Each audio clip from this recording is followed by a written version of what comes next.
if you have a testimony, something God has done in your life, because over the years, there are certain things that stand out to me, both in Jewish history, but also even our own lives. Everything has been by the passing on of stories and what God has done over the years, that it moves from one generation to the next. And if we don't talk about what God has done in our generation and in our lives, our kids won't know how to carry that forward to theirs.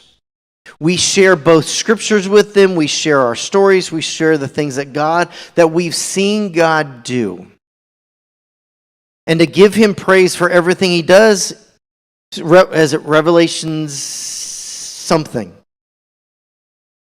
10, 11, 12, somewhere in the first half of the book, where it talks about that we overcome by the blood of the Lamb and the word of our testimonies. I think it's chapter 11, somewhere right in there. And it was talking about the fact that woe unto the generations that were coming, and that he was shown as an accuser to the brethren, but they overcame the enemy by the blood of the Lamb, that he sacrificed everything, what we sang about this morning, to give us that restoration back into the Father, and that whole just Christ being the bridge and restoring us as sinners back to the Father, and by the word of our testimonies. So this morning, I want us to share some testimonies about what God's done in our life. So if you're watching and you have a testimony, you're going to need to type it up.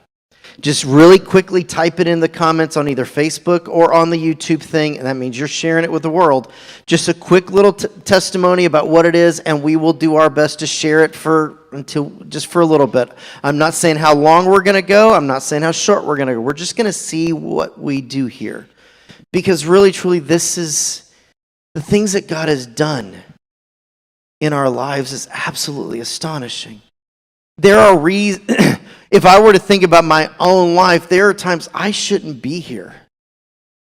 There were circumstances, there were things, there were